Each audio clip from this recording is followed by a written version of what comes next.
Hey, what's going on, everyone? How you guys doing today? My name is Matt Jarbo. This is Three Buck Theater, and Netflix has had an interesting few months, right? First, there was the study that came out, or the survey, I should say, that suggested that up to 15% of North American customers are going to ditch the service once Disney Plus comes out. And I think that 15% are a lot of the ones who watch the MCU Netflix series, which are now being touted around as not canon, from what I understand.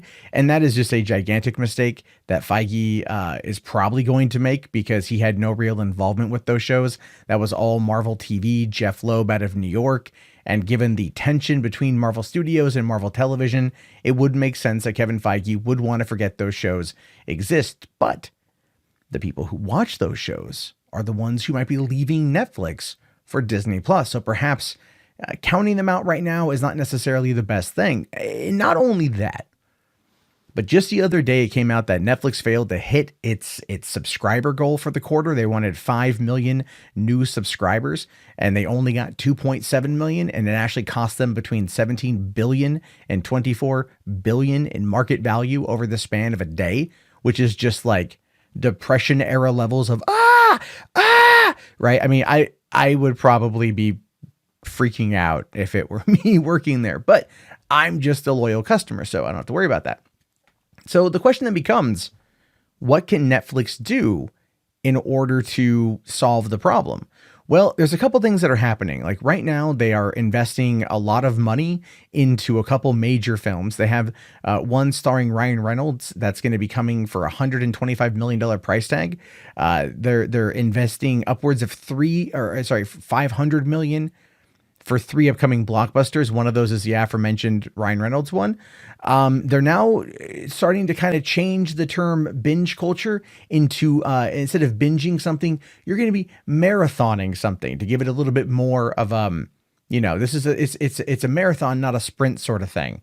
Not binging. Binging indicates you dive in, you consume it all, and you're done. Marathon is, oh no, over time, giving people the idea that they don't need to consume something in its entirety in the first weekend or the first couple days or the first week or whatever, even though they've built their entire model on that.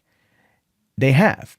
And I actually truly believe at this point that binging culture is starting to hurt Netflix because of the amount of content Netflix puts out. They put out a great deal of stuff. I mean, there are whole channels on YouTube that are popular that are dedicated to just covering what Netflix is releasing this week, or what Netflix is releasing this next month, or what's leaving Netflix. I mean, those are always videos to be able to make, because stuff is always coming, stuff is always going, and stuff is always being canceled or announced or things like that.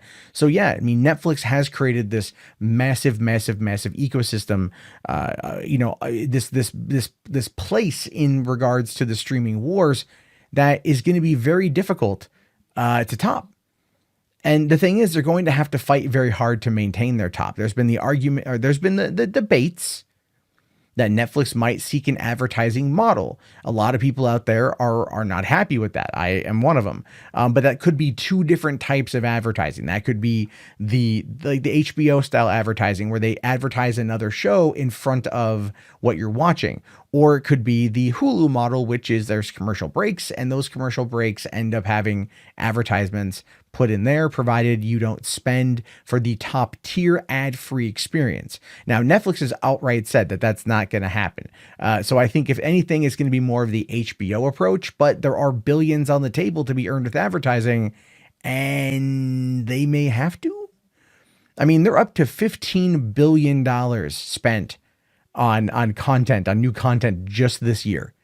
A couple years ago, it was 7 billion, and that was a big number. Now it's 15 billion. It's insane how much money they are spending on content. And it's content that not everyone watches. Now, granted, they're all trying to fill a niche. They're filling multiple niches, multiple genres, and people are going to be able to find what they want. But the problem with having that much content and all of it binge worthy, and I'm not calling it marathoning because that's not what it is, having it all binge worthy actually creates more of a major problem. And there's a couple reasons for that, especially when it comes to subscriber growth. One of the reasons why they're canceling all these shows is because they don't get the subscribers, right? Remember I said before, they were aiming for 5 million this quarter. They only got 2.7 million. That's not good.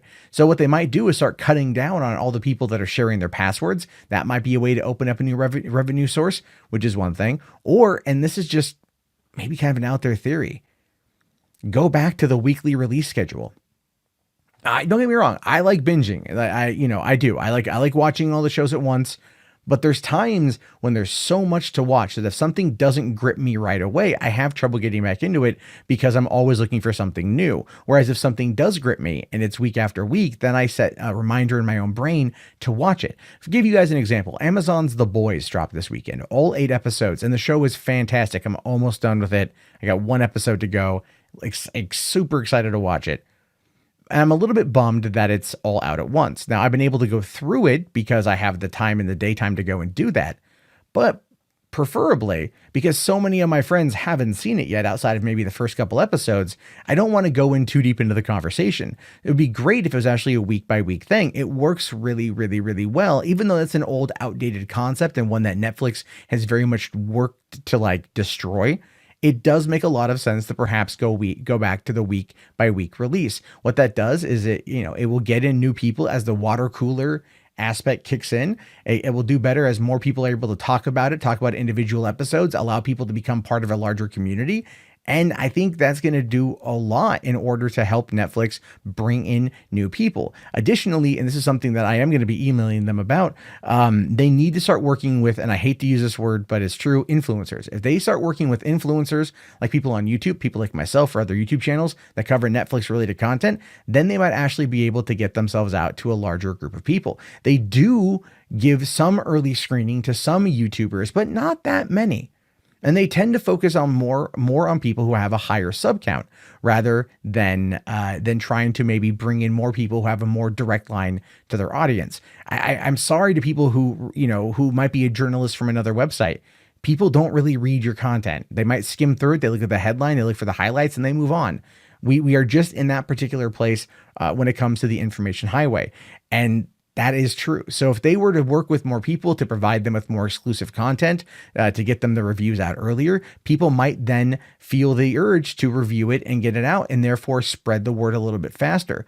When you have YouTubers or influencers, and again, I really hate that term, but that's kind of what everyone uses right now, and they do it like everybody else, by the time they're able to finish the 7 or 8 episodes, get through the whole season as fast as they can and put out a review, they might overlook stuff or forget stuff or feel burnt out because they are trying to rush this massive 8 to 13 hour experience into one go and just to get it out at a fast rate, because we are also bound by that like 2 to 3 day rule.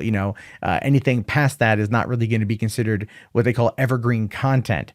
And that becomes a problem. I mean, there's a reason why Black Mirror content on YouTube does really well, because each episode is kind of its own thing and you can break it down and analyze it on its own, and people will go look for that. And there's also short seasons, whereas something like, let's say, The Boys is 8 episodes, all an hour in each, 8 hours total for the whole season, all at once. People aren't going to go looking for an episode by episode breakdown because they don't need to, because each episode has ultimately had, the whole thing is out. So there's no waiting. Sometimes waiting is a good thing. Patience is a virtue, right? Netflix has created this environment that is both good and bad in the long run. I love Netflix. I have no intention of quitting, but I think it's true that they are pretty screwed right now. I think the people out there that are looking to Disney Plus and looking to Amazon, because Amazon is like doing a lot right now, are going to pick and choose. They're going to have maybe 1 to 3 streaming services that they go to. And the fact that Netflix's prices are only increasing, but it sometimes feel like the quality of the goods are decreasing, or the wait in between seasons is insane. What was it? Almost 2 years between Stranger Things season 2 and Stranger Things 3. Look at Mindhunter. Fantastic show. Came out in August of 2017. We're almost at August of 2019. The new season drops in a couple weeks. I mean, there is a long wait for some of these shows and people lose interest and they might move on. Disney's not going to make that mistake, not now that they control Disney Plus and Hulu. Amazon isn't going to make that mistake either. They're plotting for the long game. Netflix seems to be slipping on this particular front, and they honestly put out a call the other day to fans asking why why they feel like they're not being listened to, because they have gotten so high up there. They're so further ahead than anybody else. They don't have to. And now they're going to be hit with that realization that, oh, damn, if we don't act, we're going to lose our top spot. Because trust me, Iger, he's a coming, and he ain't going to stop until he gets it. And he will undercut them at the price and the quality of content until he wins. And you know it, and I know it, and they know it, but maybe now they'll pay attention. Who knows? But I want to hear your thoughts, your opinions on this one. Do you think Netflix is screwed? Or do you think it's going to remain on top? I want to hear what you really have to think about this. Let me know down in the comments below. Also, if you guys want to, please toss a thumbs up. Let's try to get to 200 likes. We've been doing pretty good on that one, so I really appreciate it. And definitely leave a comment, subscribe if you're new. Talk to you guys later. Have yourself a great day, and peace out.